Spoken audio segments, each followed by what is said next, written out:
से जो प्रीत लगाए बन जाए वो गुणवान। ईश्वर से जो प्रीत लगाए बन जाए वो गुणवान। उच्च विचार शुभ कर्मों से, उच्च विचार शुभ कर्मों से जग में बनता सबसे महान, जग में बनता सबसे महान। ईश्वर से जो प्रीत लगाए बन जाए वो गुणवान, बन जाए वो गुणवान।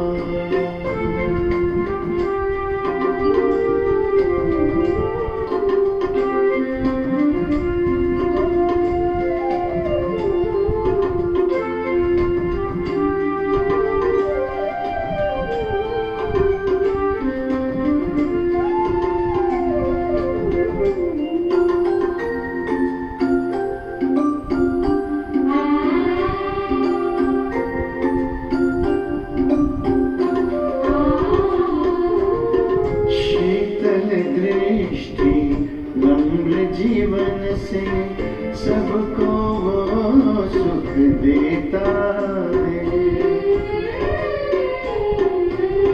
शीतल दृष्टि नम्र जीवन से सबको वो सुख देता है। जैसे बरसे झरझर बादल दिल से दुआएं लुटाता है। निर्मल चिंतन निस्वार्थ भाव से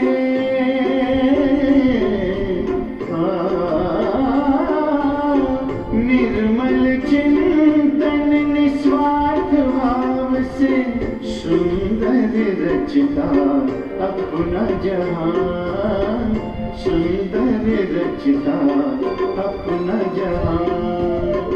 ईश्वर से जो प्रीत लगाए बन जाए वो गुणवान, बन जाए वो गुणवान।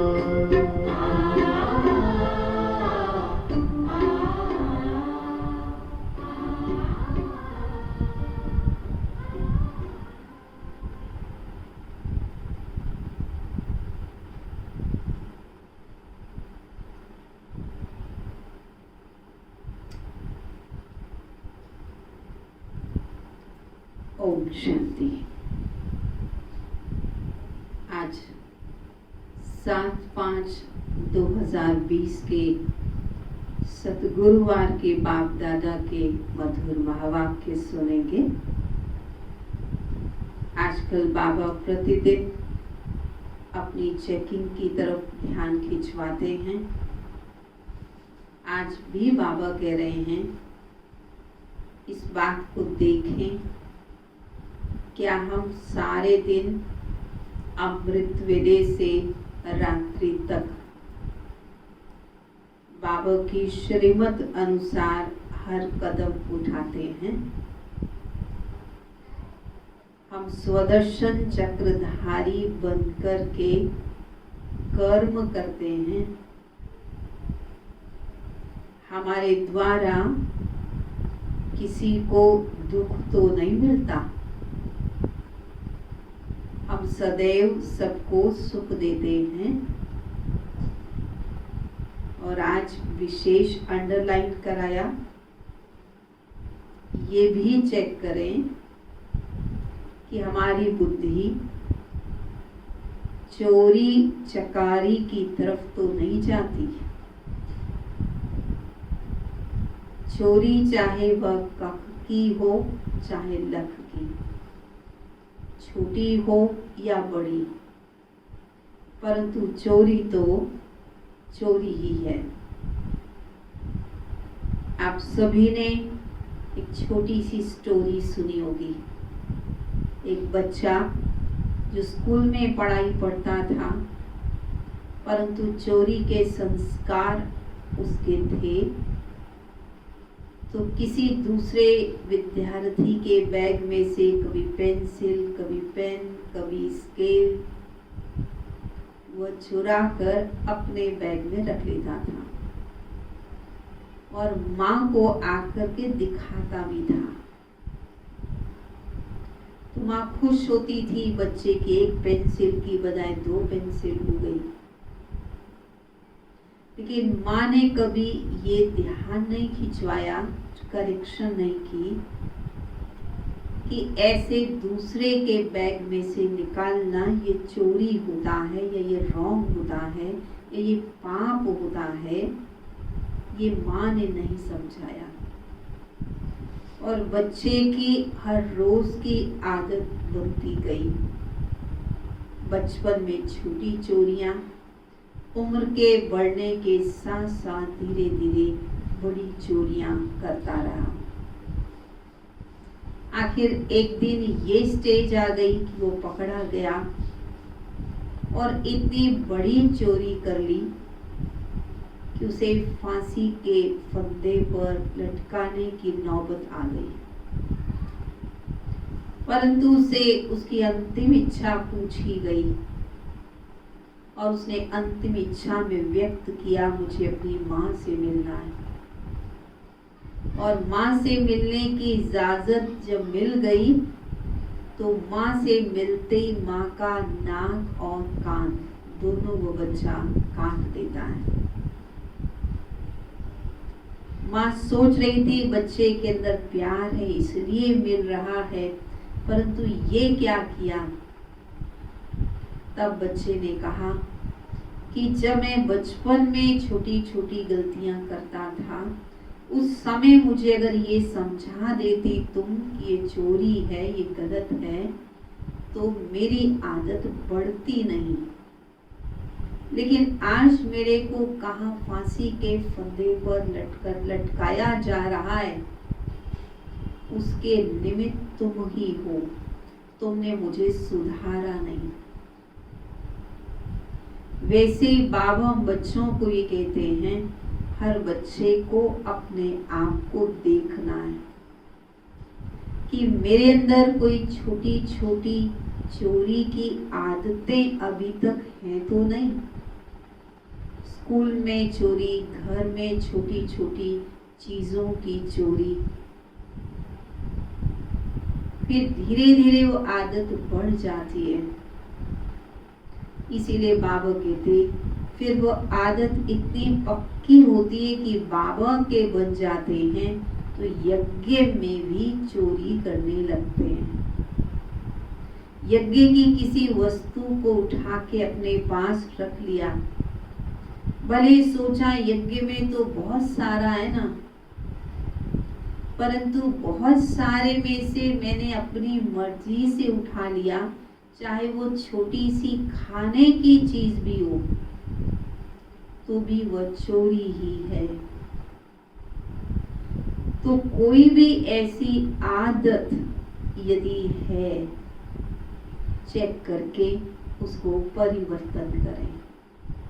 अगर कोई सर्वेंट अपने मालिक की अलमारी के पास खड़ा हो जाए और अलमारी को देखने लगे, भले बाद में कहे मैं कोई चोरी नहीं करना चाहता था, मैं तो देख ही रहा था, परंतु दास का उस अलमारी तक पहुंचना, वह भी कोई ना कोई आकर्षण, कोई ना कोई रॉन्ग काम तो है ही। ध्यान रखें, किसी भी कर्म को छिपाना पड़ता है, जरूर उसमें कुछ गलती है। हम इधर उधर झांके देखें, कोई देख तो नहीं रहा, इसका मतलब यह है कि कुछ गलत है। इसलिए बाबा कहते बच्चे, ऐसी कोई आदत मेरे बच्चों में नहीं होनी चाहिए और फिर मेरे बच्चे अपने बच्चों की आदतों को भी इसमें सुधार लाएं। यदि उनके अंदर भी ये छोटी छोटी गलतियां हैं, उसका ध्यान देकर उनमें परिवर्तन लाना चाहिए। तो इस बात पर बाबा ने आज विशेष रूप से ध्यान खिंचवाया है। तो सुनेंगे बाबा के ही महावाक्यों को। मीठे बच्चे, श्रीमत ही तुमको श्रेष्ठ बनाने वाली है, इसलिए श्रीमत को भूलो मत। अपनी मत को छोड़ एक बाप की मत पर चलो। प्रश्न है, पुण्य आत्मा बनने की युक्ति क्या है? पुण्य आत्मा बनना है तो सच्चे दिल से प्यार से एक बाप को याद करो। दूसरा, कर्म इंद्रियों से कोई भी विकर्म न करो, सबको रास्ता बताओ। अपने दिल से पूछो, ये रास्ता बताने का पुण्य हम कितना करते हैं? अपनी चेकिंग करो। ऐसा कोई कर्म न हो जिसकी 100 गुना सजा खानी पड़े। तो चेकिंग करने से पुण्य आत्मा बन जाएंगे। ओम शांति। रूहानी बाप बैठ बच्चों को समझाते हैं। यह तो बच्चों को मालूम है कि अभी हम शिव बाबा की मत पर चल रहे हैं।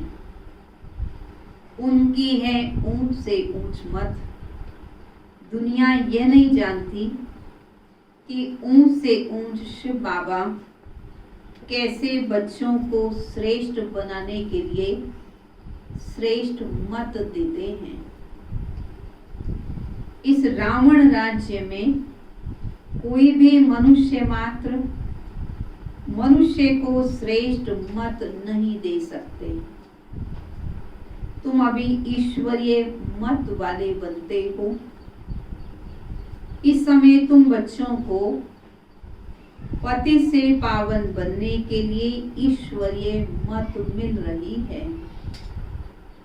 अभी तुमको पता पड़ा है कि हम तो विश्व के मालिक थे। ये ब्रह्मा जो विश्व का मालिक था, उनको भी पता नहीं था, वह भी भूल गए थे। विश्व के मालिक फिर एकदम पतित बन जाते हैं। ये खेल बहुत अच्छी रीति बुद्धि से समझने का है। राइट रॉन्ग क्या है, इसमें है बुद्धि की लड़ाई। सारी दुनिया रॉन्ग और एक बाप है राइट, सच बोलने वाला। वह तुमको सचखंड का मालिक बनाते हैं, तो उनकी मत लेनी चाहिए ना। अपनी मत पर चलने से धोखा खाएंगे, क्योंकि अभी तक असुरों के ही संग में रहते हैं। तो असुरों का प्रभाव मत पर आया रहता है। इसलिए बाबा कहते अपनी मत पर नहीं चलो, एक बाप की श्रीमत पर चलो। बाप है गुप्त, निराकार। बहुत बच्चे गफलत करते हैं, समझते हैं ये तो दादा की मत, ये तो ब्रह्मा की मत है। माया श्रेष्ठ मत लेने नहीं देती। श्रीमत पर चलना चाहिए ना। क्या कहना चाहिए? बाबा आप जो कहोगे हम वह मानेंगे जरूर। कई ऐसा कहते भी हैं, पर फिर भी कई मानते नहीं हैं। नंबरवार पुरुषार्थ अनुसार मत पर चलते हैं, बाकी तो अपनी मत चला लेते हैं। बाबा आए हैं श्रेष्ठ मत देने। ऐसे बाप को बच्चे घड़ी घड़ी भूल जाते हैं। माया मत लेने नहीं देती है। बुद्धि बाबा में जाए तो बाबा की मत को भी समझे। श्रीमत तो बहुत सहज है ना। दुनिया में कोई समझ नहीं कि इस समय हम तमो प्रधान हैं। मेरी मत तो मशहूर है, श्रीमद् भगवत गीता। ये है भगवानुवाच्य, भगवान की मत। भगवान अभी कहते हैं मैं 5000 वर्ष बाद आता हूँ, आकर भारत को श्रीमत दे श्रेष्ठ से श्रेष्ठ बनाता हूँ। बाप तो सावधान करते बच्चे श्रीमत पर चलते नहीं हैं। बाप रोज रोज समझाते रहते बच्चों श्रीमत पर चलना भूलो मत। ब्रह्मा की तो बात ही नहीं है, उनकी बात समझो। वही इन द्वारा मत देते हैं। शिव बाबा ही ब्रह्मा द्वारा मत देते हैं, वही समझाते हैं। खान पान शिव बाबा तो खाते नहीं, कहते मैं तो अब भोगता हूँ, तुम बच्चों को श्रीमत देता हूँ। नंबर 1 मत देते हैं मुझे याद करो और कोई भी विकर्म नहीं करो। अपने दिल से पूछो कितना पाप किया है। रोज रोज बाबा चेकिंग की बात समझा रहे, चेक करे कोई पाप तो नहीं करते। ये तो जानते हो सबका पापों का घड़ा भरा हुआ है। इस समय सभी रॉन्ग रास्ते पर हैं। तुम्हें अभी बाप द्वारा राइट रास्ता मिला है। तुम्हारी बुद्धि में सारा ज्ञान है। गीता में जो ज्ञान होना चाहिए वह है नहीं, वह कोई बाप की बनाई हुई नहीं है। ये भी भक्ति मार्ग में नोंद है। कहते भी भगवान आकर भक्ति का फल देंगे। बच्चों को समझाया है ज्ञान से सद्गति। सद्गति भी सबकी होती है और दुर्गति भी सबकी होती है। ये तो दुनिया ही तमो प्रधान है, सतो प्रधान इस समय कोई है नहीं। पुनर्जन्म लेते लेते अब पिछाड़ी में आकर पहुंचे हैं। अब मौत सबके सिर पर खड़ा है। भारत की ही बात है। गीता भी है देवी देवता धर्म का शास्त्र, तो तुम्हें दूसरे कोई धर्म में जाने से क्या फायदा। हर एक अपनी अपनी कुरान बाइबल आदि पढ़ते हैं, अपने धर्म को जानते और मानते हैं। एक भारतवासी ही हैं जो अन्य सब धर्मों में चले जाते हैं और सब अपने अपने धर्मों में पक्के होते हैं।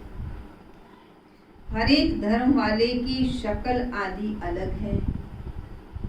बाप स्मृति दिलाते हैं बच्चे तुम अपने देवी देवता धर्म को भूल गए हो और धर्मों में चले गए, और जो आपका धर्म था देवी देवता धर्म उसको तुम भूल गए हो। अब उसमें ही तुम पक्के रहो। अब तुम ब्राह्मण बने हो देवता बनने के लिए, तो अब देवता धर्म को बिल्कुल भी भूलना नहीं है। हम सो हम का अर्थ भी बाप ने समझाया है। बाकी हम आत्मा सो परमात्मा कहना तो रॉन्ग हो जाता है। ये बातें तो भक्ति मार्ग के गुरु लोगों ने बनाई हैं। गुरु भी करोड़ों होंगे। हर स्त्री को कहते हैं तुम्हारा पति ही तुम्हारा परमेश्वर तुम्हारा गुरु है, जबकि पति ही ईश्वर है। फिर हे भगवान हे राम क्यों कहते हो। मनुष्यों की बुद्धि बिल्कुल ही पत्थर बुद्धि बन गई है। श्याम सुंदर कहते हैं तब भी अर्थ थोड़ी समझते हैं, ऐसे ही कह देते हैं। वैकुंठ का मालिक श्री कृष्ण कहा, फिर उनको गांव का छोरा कह दिया। श्याम सुंदर कहते हैं अर्थ नहीं समझते।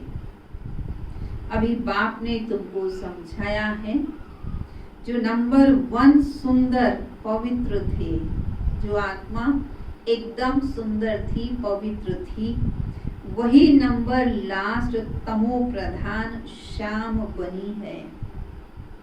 तुम समझते हो कि हम सुंदर थे फिर श्याम बने, 84 का चक्कर लगाए। अभी श्याम से सुंदर बनने के लिए बाप एक ही दवाई देते हैं। कौन सी दवाई देते हैं?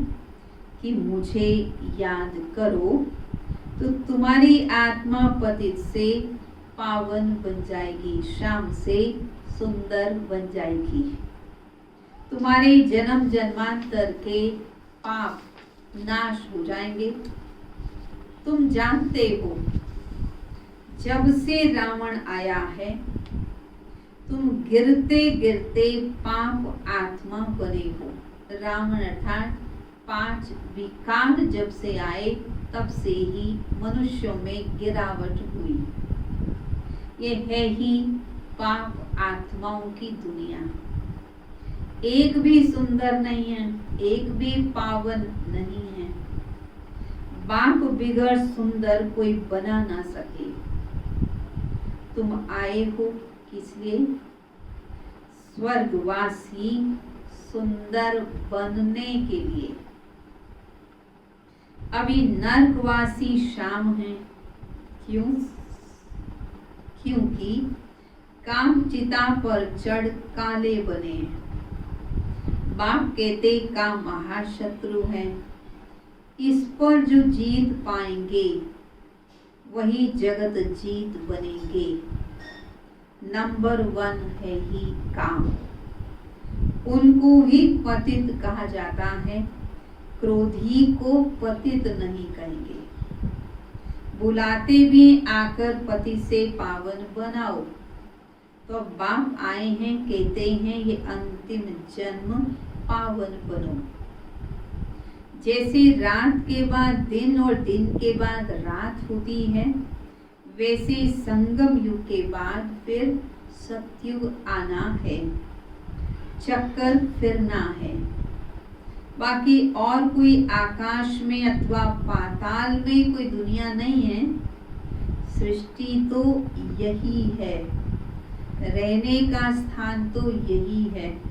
सतयुग, त्रेता, द्वापर, कलयुग यहाँ ही है। झाड़ भी एक ही है, और कोई हो नहीं सकता। ये जो कहते अनेक दुनियाएं हैं, ये तो गपोड़े लगाते हैं। बाप कहते ये है भक्ति मार्ग की बातें। अब आप सत्य बात सुनाते हैं। अब अपने अंदर देखो, देखिए क्या देखो अपने अंदर कि हम कहाँ तक श्रीमत पर चल सतो प्रधान अर्थात पुण्य आत्मा बन रहे हैं। सतो प्रधान को पुण्य आत्मा, तमो प्रधान को पाप आत्मा कहा जाता है। विकारी बनना पाप है। बाप कहते पवित्र बनो, मेरे बने हो तो मेरी श्रीमत पर चलना है। मुख्य बात है कोई पाप नहीं करो। नंबर 1 पाप है विकारी बनना। फिर और भी पाप बहुत होते हैं, चोरी चकारी ठगी आदि बहुत करते हैं। फिर बहुतों को गवर्नमेंट पकड़ती भी है। अब बाप बच्चों को कहते हैं तुम अपने दिल से पूछो, हम कोई पाप तो नहीं करते हैं। चलो बेसमझी वश किया, 5 विकारों वश किया, वह भी हो गया। लेकिन अब बाबा के बनकर फिर कोई पाप कर्म नहीं करना है। यदि हमारी कॉन्शियस किसी बात को कहती है कि ये रॉन्ग है, ये गलत है, अंदर में ख्याल भी चलता है कि गलत है, इसको नहीं करना चाहिए, पर फिर भी कर लेते हैं, तो समझदार बनने के बाद पाप करते हैं, छिपाते हैं, तो ये तो 100 गुना दंड के अधिकारी बन जाते हैं। यज्ञ में तो आकर कभी चोरी नहीं करनी चाहिए। चोरी करना माना 100 गुना दंड के भागी बन जाना है। ऐसे मत समझो हमने चोरी की या रिश्वत खाई, ये बाबा तो जाननहार है, सब जानते नहीं। जाननहार का अर्थ कोई ये नहीं है। अच्छा, कोई ने चोरी की, बाप जानेंगे फिर क्या? जो चोरी की उसका दंड 100 गुना वह तो मिलेगा ही ना, वह तो फिक्स हो ही गया ना। बहुत बहुत सजा खाएंगे, पद भी भ्रष्ट हो जाएगा, भविष्य पद भी भ्रष्ट हो जाएगा। बाप समझाते हैं ऐसे अगर काम करोगे तो दंड भोगना पड़ेगा। कोई ईश्वर का बच्चा बनकर फिर चोरी करता है। शिव बाबा जिससे इतना वर्षा मिलता है, उनके भंडारे से कोई चोरी करता, ये तो बहुत बड़ा पाप है। कोई में चोरी की आदत होती है। लौकिक घरों में भी कईयों की चोरी की आदत होती है। बड़ों ने कोई चीज रखी हुई है संभाल कर किसी आवश्यक कार्य के लिए, पर बच्चे जानबूझ के वहां जाकर उस अलमारी को खोलते और देखते हैं, और फिर समय आने पर ये भी कह देते हैं आपके पास इतनी चीजें हैं, कुछ हमको भी दे दो। कैसे पता पड़ गया? जरूर चोरी की वृत्ति अलमारी तक लेकर के जाती है। बाबा कहते बच्चे अभी ऐसी दृष्टि, ऐसी कृति तुम बच्चों की नहीं होनी चाहिए। उनको तो जेल बर्ड कहा जाता है, जेल का पक्षी कहते हैं। माना चोरी की, गलत कार्य किया, जेल गया, कुछ समय की सजा मिली, फिर सजा का टाइम पूरा हो गया, फिर बाहर आ गए। पर क्योंकि संस्कार है गलत कार्य करने के, फिर दूसरी कोई गलती कर लेते हैं, फिर दोबारा पकड़े जाते हैं, फिर जेल में जाते हैं, फिर कुछ समय जेल में, फिर बाहर, फिर गलत, फिर जेल। तो ये क्या हो गया? इसे कहते हैं जेल बर्ड। यह है जेल बर्ड बनना। ऐसा तुम्हें कोई कर्म नहीं करना जो जेल बर्ड बनना पड़े। यह है ईश्वर का घर। सब कुछ ईश्वर का ही है। ईश्वर के घर में आते हैं बाप से वर्षा लेने, परंतु कोई की आदत हो जाती है चोरी की, उसकी सजा 100 गुना बन जाती है। सजाएं भी बहुत मिलेंगी, और फिर जन्म बाय जन्म डर्टी घर में जाए जन्म लेंगे, तो अपना ही नुकसान किया ना।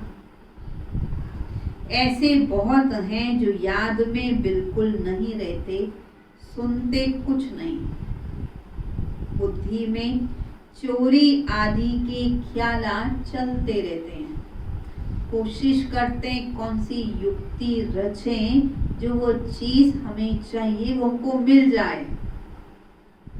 बार बार बुद्धि उनकी उसी में चलती है, बाकी मुरली सुनते हुए भी वो नहीं सुन पाते। ऐसे बहुत सत्संगों में जाते हैं। ज्ञान की ही केवल बात नहीं, भक्ति में भी ऐसे सत्संगों में जाते हैं। सत्संग चल रहा होता है और उनकी बुद्धि चप्पलों में घूम रही होती है, कौन सी नई चप्पल मैं ले जाऊं। चप्पल चोरी कर लेते, उनका धंधा ही यही रहता है। जहाँ सत्संग होता वहां जाकर चप्पल चोरी कर आएंगे। दुनिया बिल्कुल गंदी है। तुम बच्चों को ऐसे कोई भी गंदे काम नहीं करने हैं। चोरी की आदत तो बहुत खराब है। कहा जाता कख का चोर सो लख का चोर। अपने अंदर से पूछना चाहिए। क्या पूछना है? कि हम कितना पुण्य आत्मा बने हैं, कितना बाप को याद करते हैं, कितना हम स्वदर्शन चक्रधारी बनते हैं, कितना समय ईश्वरीय सर्विस में रहते हैं, कितने पाप कटते जा रहे हैं। अपना पोता मेल रोज देखो। कितना पुण्य किया, कितना योग में रहे, कितनों को रास्ता बताया। धंधा आदि तो भले करो, शरीर निर्वाह के लिए जो कार्य करना है वो तो भले करो। तुम कर्म योगी हो, कर्म तो भले करो, परंतु गलत काम नहीं करो। बाबा बहुत बैजिस बनवाते रहते हैं। अच्छे अच्छे लोगों को इस बैच पर समझाओ। इस महाभारत लड़ाई द्वारा ही स्वर्ग के गेट्स खुल रहे हैं। कृष्ण के चित्र में नीचे लिखत बड़ी फर्स्ट क्लास है, परंतु बच्चे अभी इतना विशाल बुद्धि बने नहीं हैं। थोड़ा ही धन मिलता है तो नाचने लग पड़ते हैं। कोई को जास्ती धन होता है तो समझते हैं हमारे जैसा तो सौभाग्यशाली कोई है नहीं।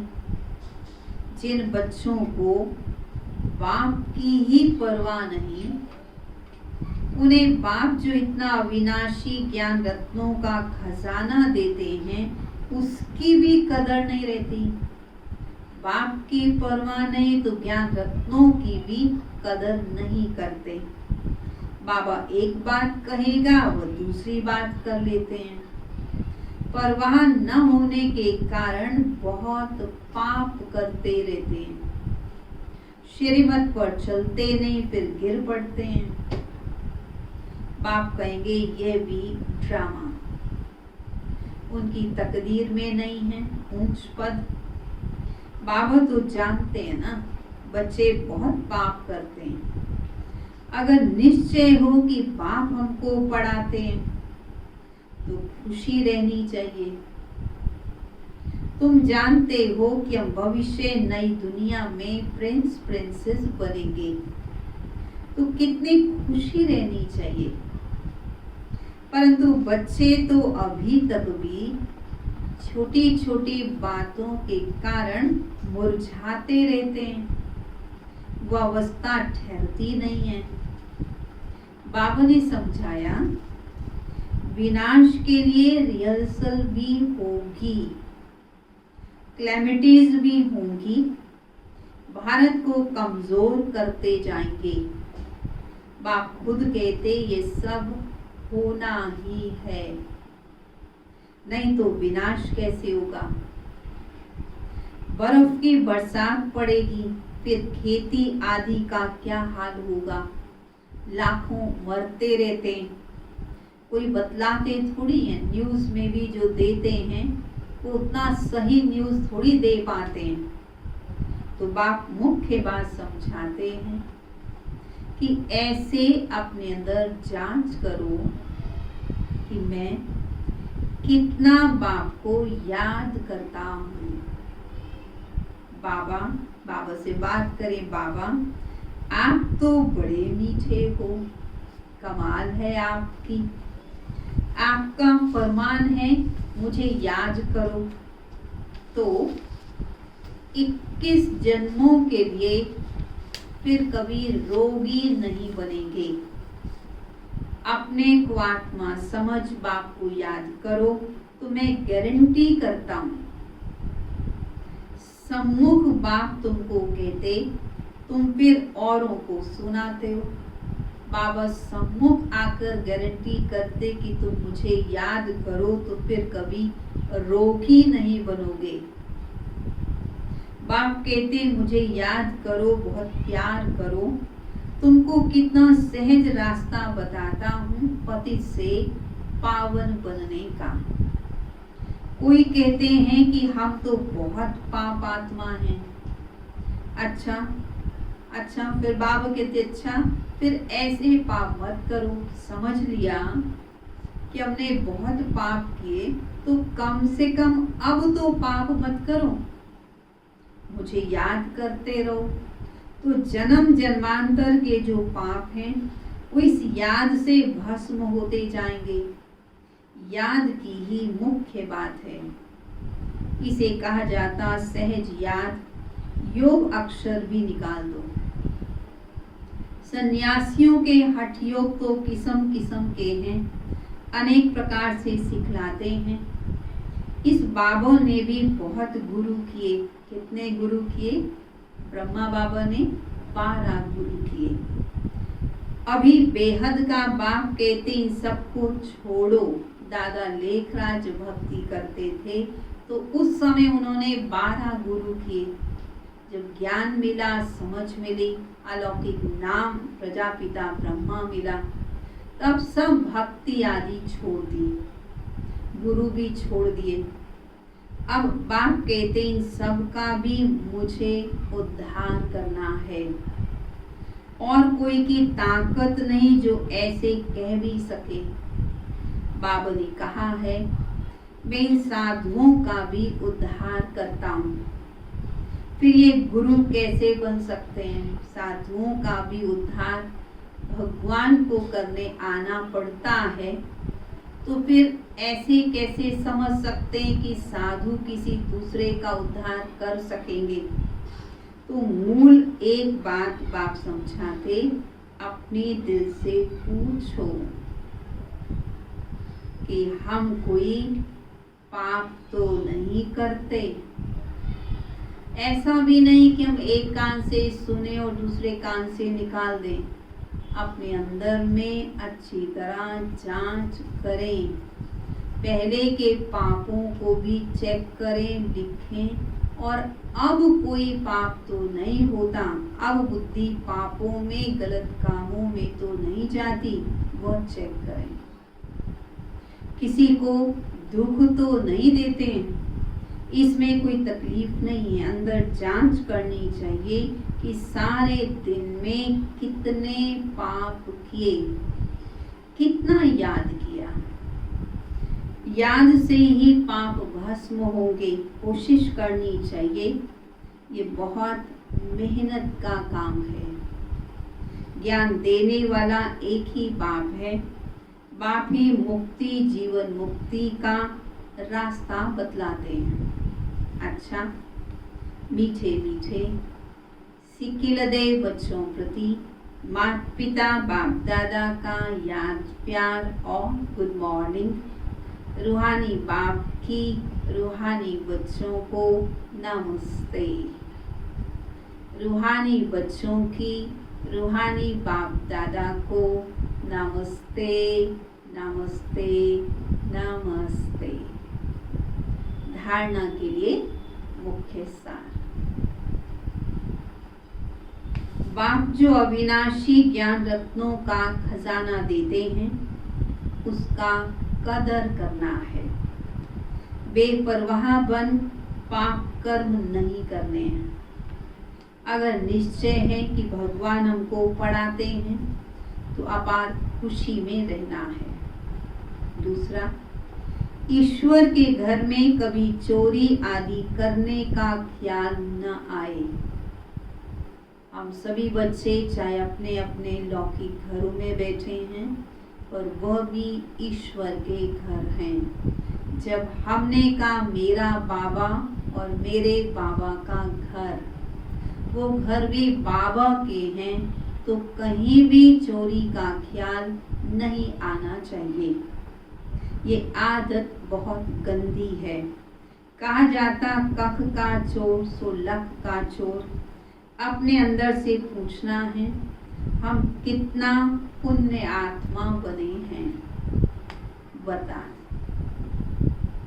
पुरुषार्थ और सेवा में विधि पूर्वक वृद्धि को प्राप्त करने वाले तीव्र पुरुषार्थी भाव। किसी भी चीज में वृद्धि तभी होगी जब विधि यथार्थ होगी, और यदि वृद्धि नहीं हो रही, इसका अर्थ कहीं विधि में कमी है। ब्राह्मण अर्थात विधि पूर्वक जीवन। कोई भी कार्य सफल तब होता है जब विधि से किया जाता है। कोई चीज बनाए, विधि से बनाए तो जरूर वो चीज ठीक बनती है। अगर किसी भी बात में स्वयं के पुरुषार्थ या सेवा में वृद्धि नहीं होती तो जरूर कोई विधि की कमी है। इसलिए चेक करो कि अमृत वेले से रात तक मनसा वाचा कर्मणा व संपर्क विधि पूर्वक रहा, अर्थात वृद्धि हुई। अगर नहीं हुई तो कारण को सोचकर निवारण करो। क्यों नहीं वृद्धि हो रही? जैसा हम चाहते हैं वैसी सफलता क्यों नहीं मिल रही? निश्चित रूप से विधि में कोई कमी है। तो कारण को सोचकर निवारण करो, फिर दिल शिकस्त नहीं होंगे। अगर विधि पूर्वक जीवन है तो वृद्धि अवश्य होगी और तीव्र पुरुषार्थी बन जाएंगे। स्लोगन। स्वच्छता और सत्यता में संपन्न बनना ही सच्ची पवित्रता है। स्वच्छता और सत्यता में संपन्न बनना ही सच्ची पवित्रता है। ओम शांति। अब हम चलेंगे बाबा को भोग स्वीकार कराने के लिए।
सभी समान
का